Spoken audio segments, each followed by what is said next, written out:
El Señor esté con vosotros. Y con tu espíritu. Lectura del Santo Evangelio según San Marcos. Gloria a ti, Señor.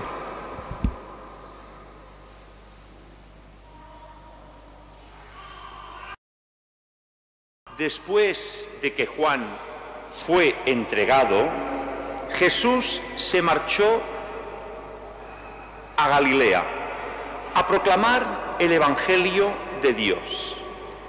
Y decía: se ha cumplido el tiempo y está cerca el reino de Dios. Convertíos y creed en el Evangelio.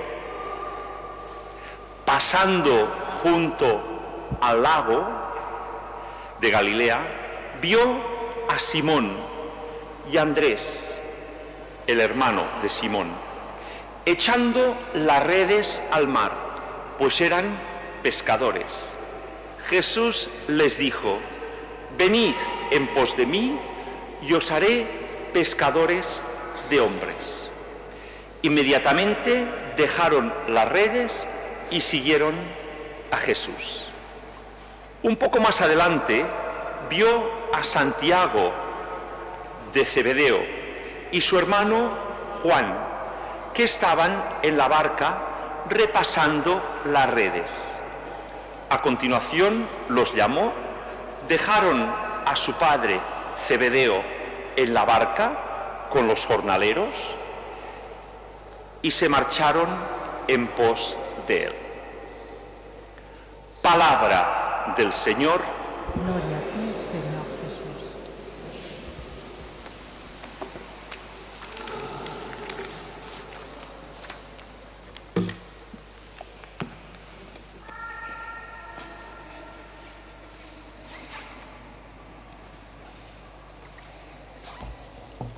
Alguno podría preguntarme y decirme: ¿no era el mismo Evangelio el domingo pasado?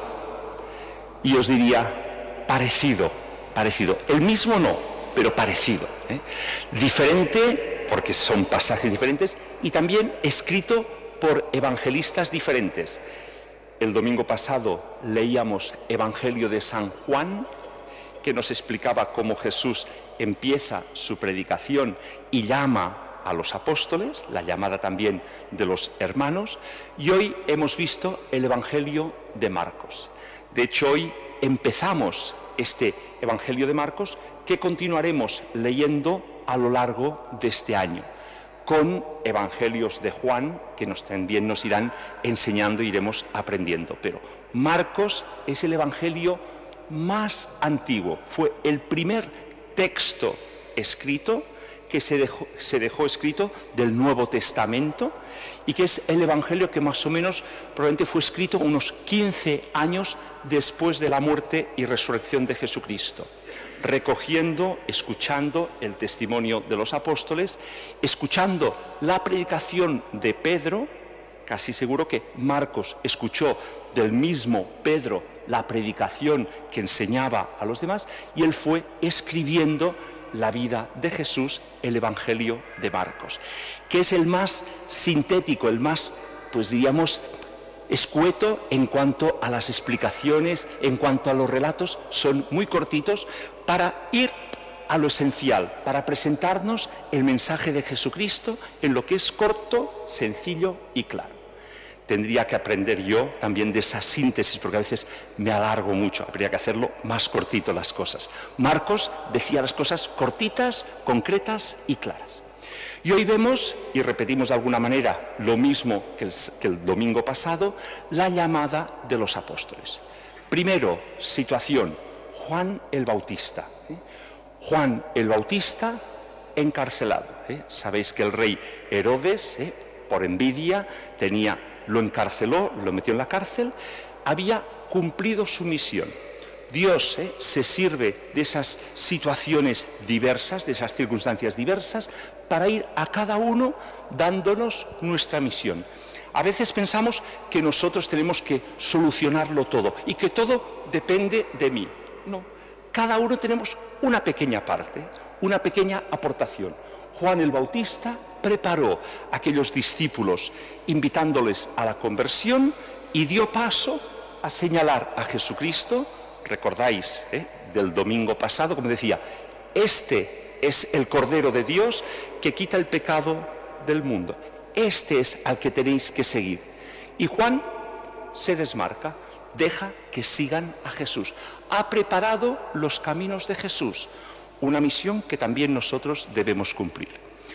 Y Jesús empieza su predicación él mismo, empieza a predicar.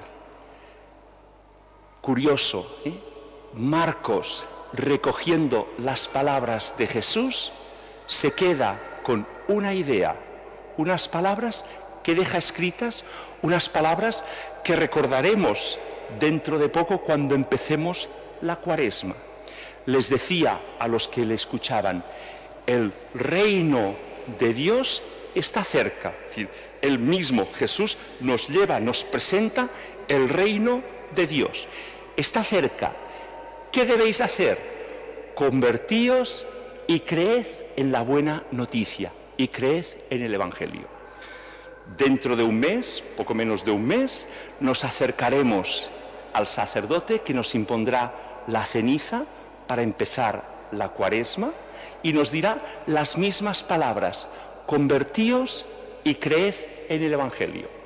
Todavía no empezamos la Cuaresma, es decir, todavía no empezamos, queda un mes. Pero dentro de un mes, esas palabras que son como el resumen de la enseñanza de Jesús, que empieza a predicar, se nos repetirán otra vez. Y todos sabemos que necesitamos esa conversión. Y hace un momento, cuando estábamos haciendo esa oración por la unidad de los cristianos, con el testimonio de este joven seminarista, en una situación muy especial, porque él nació en el seno de una familia evangélica y ahora es seminarista católico.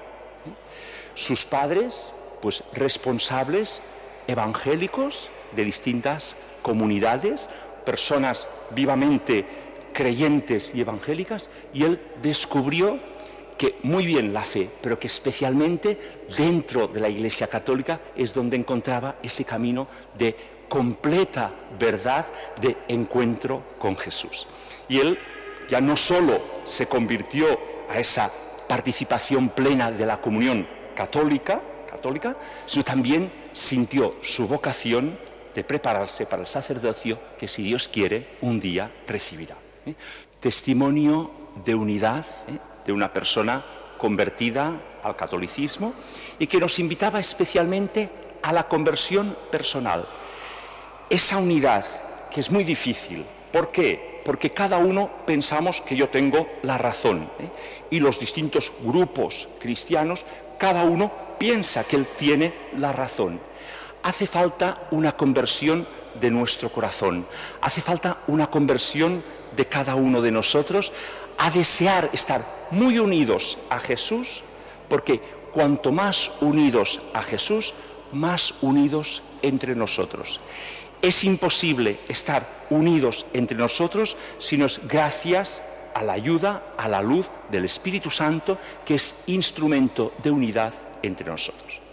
Y en el Evangelio se nos llama a la conversión, a cambiar nuestro corazón, a abrir nuestro corazón a Dios y a descubrir que en esa conversión está la apertura a la llamada de Dios.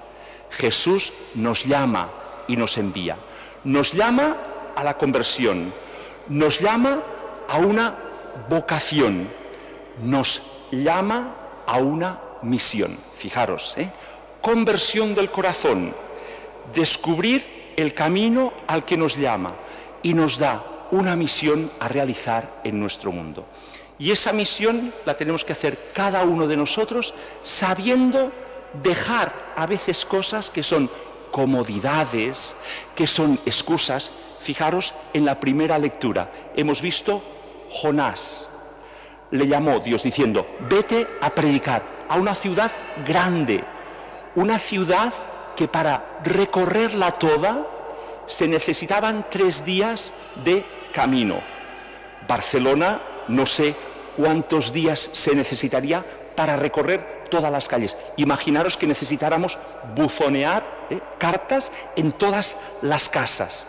¿Cuántos días necesitaríamos para ir echando a cada casa? Pues Jonás iba calle por calle, personas por personas que iba llamando, recorriendo aquella ciudad y llamando a la conversión. Primero no quería, inclusive se escapó. Después, otra vez, insistiendo, Dios que es perseverante y tiene paciencia con nosotros, le envió y le dijo: tranquilo, yo te pondré las palabras que tendrás que decir, tú anúncialas. Y con ese anuncio se sorprendió él mismo de que las personas se convertían, de que las personas hacían penitencia, de que las personas abrían su corazón.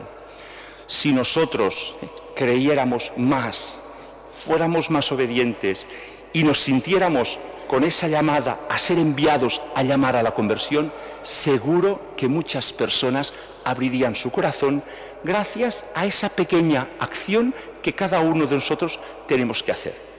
Esta mañana, a las 8 de la mañana, cuando he abierto la iglesia, he visto a 2 chicas jóvenes que estaban a punto al abrir. Dice: ¿podemos entrar? Digo: sí, sí, podéis entrar a rezar.